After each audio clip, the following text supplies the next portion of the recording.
Bismillahirrahmanirrahim. Assalamualaikum warahmatullahi wabarakatuh. Alhamdulillah Bapak Ibu Saudara sekalian, pagi hari ini kita bertemu kembali dalam artikel pilihan ya. Kali ini kita masuk hari yang ke-28 di bulan Ramadan, dan hari ini ada peristiwa yang penting, yaitu diskusi nasional online tentang masa depan perguruan tinggi Islam ya pasca COVID-19 ini. Jadi insya Allah saya nanti akan mengisi online, dan peserta yang telah mendaftar itu sudah dibatasi 100 orang karena mereka rata-rata itu pimpinan perguruan tinggi Islam, baik bentuknya pesantren tinggi, ya, sekolah tinggi ataupun institut atau universitas. Nah itu 100 orang itu sudah lebih, kemudian ditambah nanti dengan media sosial yang lain. Saya katakan ini momentum yang sangat penting, bahkan di artikel ini saya tulis ini mudah-mudahan ini momentum kemerdekaan dan kebangkitan ya perguruan tinggi Islam, karena Allah telah mengirimkan ya satu sinyal yang sangat penting pada kita semua, yaitu dikirimlah virus corona ini, dan virus corona ini telah memporak-porandakan ya model interaksi sosial para santri, para mahasiswa, pelajar sekarang ini dipaksa harus berada di rumah gitu kan. Yang dulunya gitu ya orang berpikir bahwa pendidikan yang utama itu adalah sekolah ya, ke pesantren, kampus gitu kan. Sekarang ini mau tidak mau gitu kan, peran orang tua ya dan rumah ya itu menjadi paling tidak menjadi tempat ya, menjadi lokus dari pendidikan itu. Jadi sekarang ini sudah mengubah apa yang saya katakan di sini adalah corona ini telah mempercepat ya proses disrupsi. Sebetulnya sudah banyak pakar yang mengingatkan ya, AIP Akademi Ilmu Pengetahuan Indonesia tahun 2017 sudah mengingatkan bahwa kampus harus segera berubah. Ya, kemudian juga banyak pakar yang sudah mengingatkan seperti itu. Tapi biasa kan kita ini menyongsong satu perubahan yang sudah jelas-jelas terjadi gitu ya. Kalau belum menimpa gitu ya, itu belum bergerak gitu untuk berubah gitu. Padahal pemerintah pun sudah mengingatkan tuh, zaman Kemenristek Diktinya menterinya Pak Natsir itu sudah mengingatkan bahwa ini loh sudah harus berubah, karena nanti mahasiswa itu kuliah itu nggak perlu datang ke kampus gitu, sudah bisa di rumah.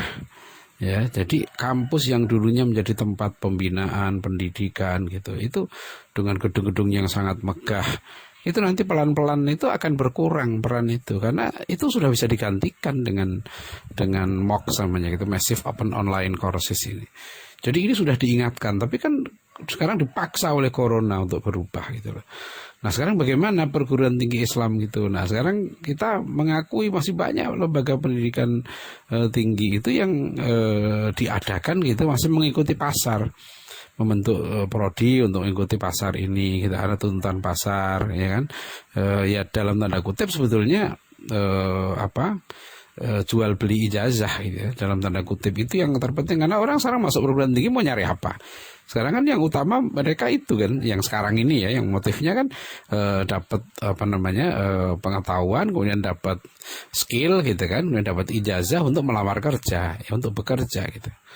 Jadi bahwa perguruan tinggi seperti dulu dalam Islam adalah universitas itu, jamiah gitu ya, kuliah itu untuk membentuk manusia yang sempurna, manusia yang al-insan al-kulli, itu nggak ada di dalam realitasnya. Sekarang orang ngejar kampus-kampus unggul itu, apa yang dikejar? Ini kampus unggul, kampus favorit. Yang dikejar apa sih? Apa di kampus itu mahasiswa itu dididik menjadi orang soleh, orang bertakwa, ya kan? Orang beriman, bertakwa, berakhlak mulia. Apa begitu kan? Enggak. Yang dikatakan ranking 100 kampus unggul itu enggak ada satupun kriteria keimanan, ketakwaan, akhlak mulia itu. Nggak ada kriteria bahwa rektornya harus begini, harus soleh, ya, harus menjadi contoh dalam akhlak. Itu tidak ada itu. Jadi, dan itu lucunya gitu ya, kriteria seperti itu diikuti tuh, dipercayai gitu loh oleh mungkin ya sebagian besar mungkin ya, karena pengalaman saya di lapangan, saya pernah ikut menguji ya calon rektor dari satu universitas Islam yang besar itu. Itu ketika mengatakan bahwa ranking kampusnya sekian, saya tanya itu ranking kampus itu apa kriterianya? Ya kriterianya kriteria manajerial, kriteria berapa jumlah guru besar, berapa jumlah lektor kepala, berapa jumlah halaman jurnal, ya berapa jumlah hibah, ya berapa masa tunggu lulusannya dapat kerja, ya dan seterusnya. Jadi kriterianya nggak ada satupun yang kaitannya dengan pembentukan kepribadian, ya yang iman takwa akhlak mulia itu tidak ada. Nah sekarang ini momentum untuk perguruan tinggi Islam ini kembali kepada jati dirinya yang semula gitu. Apalagi pemerintah sudah meluncurkan juga program kampus merdeka. Alhamdulillah kemarin saya dapat presentasi dari PLT Dirjen Pendidikan Tinggi gitu ya, yang menggambarkan program pemerintah untuk menyambut disrupsi ini. Itu jelas sekali memang pemerintah sekarang sampai mengubah kan definisi SKS itu bukan jam belajar tapi jam kegiatan, ya sampai kemudian mengubah mahasiswa itu sekarang jangan hanya belajar jurusannya saja, ya mahasiswa itu sekarang diberikan hak ya 3 semester untuk kuliah di luar kampusnya. Bahkan dia boleh nanti magang, ya ngajar misalnya di daerah terpencil, itu dihitung dia sebagai SKS. Ya itu, dan juga dia di 1 semester gitu dia di mahasiswa diberikan hak untuk mengambil kuliah di luar prodinya. Ini yang disebut sebagai polymath university, ya cara sekarang ini sudah nggak bisa lagi linear dalam menyelesaikan masalah. Ini penting ini karena saya melihat ya masih banyak sekali orang tua gitu ya, anak-anak yang mau kuliah itu belum paham tentang perubahan yang sedang terjadi. Nanti terkaget-kaget ketika sudah lulus gitu ya, baru waktu cari kerja dunia sudah berubah.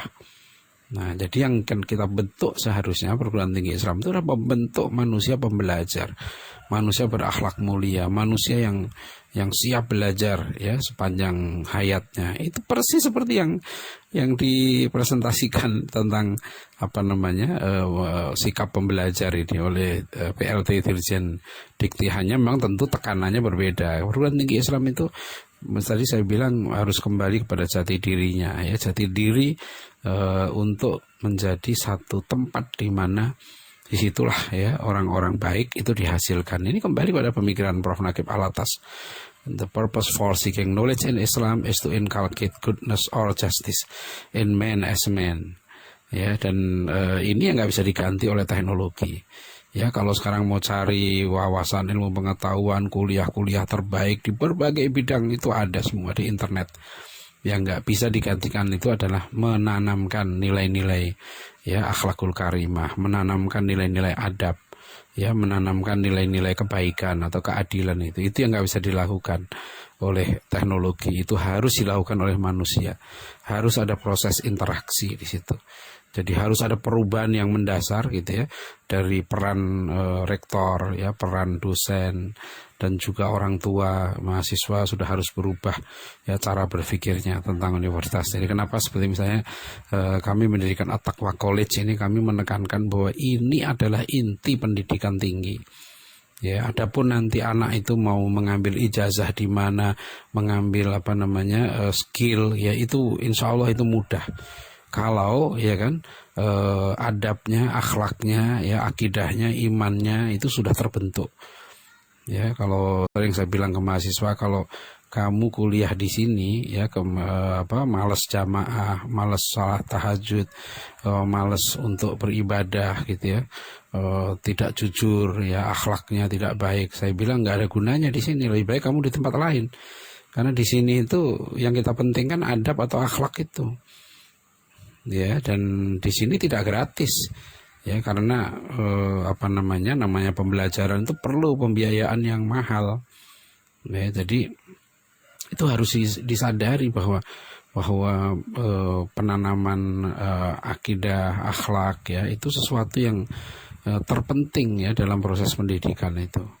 Ya, jadi ini dunia sudah berubah sekali lagi gitu ya, dipaksa lagi oleh corona, semakin cepat perubahannya. Jadi kita juga sekarang ini sudah berubah. Jadi saya pun sekarang mulai, anak saya nomor 5 itu sekarang dengan kami ada kampus sendiri, ya sudah saya bilang ke anak saya, kamu nggak perlu keluar di sini, paling nggak sampai selesai S1.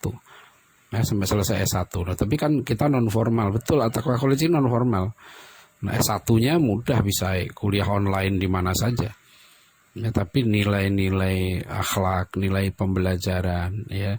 Jadi anak-anak ini kita latih menulis, kita latih bagaimana berkomunikasi. Karena pemerintah juga sudah tahu bahwa di era disrupsi yang diperlukan 4C. Ya, satu adalah critical thinking, ya, berpikir kritis. Ya, anak itu punya daya pikir yang kritis. Kemudian yang kedua creativity, ya, jadi kreatif, inovatif itu. Dan itu harus diberikan keleluasaan. Dia berpikir merdeka di situ. Yang ketiga adalah komunikasi. Ya, kita tekankan di sini menulis gitu ya, bicara itu public speaking. Dan yang keempat kolaborasi. Mereka harus di sini berlatih sebagai satu tim. Ada yang sangat pintar, ada yang kurang pintar. Mereka harus bekerja sama. Alhamdulillah dalam berbagai kegiatan itu mereka kita latih untuk menjadi pemimpin. Mereka langsung sekarang membimbing, memimpin sholat jamaah, memimpin kegiatan-kegiatan ini gitu ya. Jadi itu nggak bisa hanya di angan-angan dibaca buku, harus praktek gitu ya, harus hidup dalam keseharian, dalam pola pembinaan itu. Jadi itu sekarang hadirin rahimakumullah ini yang sangat penting. Mudah-mudahan pagi ini gitu ya, nanti jam 9 itu diskusi online, dan setelah itu insya Allah kita merencanakan membentuk satu asosiasi perguruan tinggi Islam berbasis akhlak mulia. Jadi kampus-kampus Islam yang sepakat ya komitmen untuk menjadikan akhlakul karimah sebagai kriteria utama kelulusannya. Nah, itu akan kita bisa bergabung ya. Tentu nanti kita jadikan sebagai bahan ya untuk melangkah berikutnya. Nah, ini saya bilang makanya di artikel ini momentum hari ini insya Allah momentum yang sangat penting untuk kebangkitan perguruan tinggi Islam di Indonesia ini. Ya, terima kasih. Bila taufik wal hidayah. Assalamualaikum warahmatullahi wabarakatuh.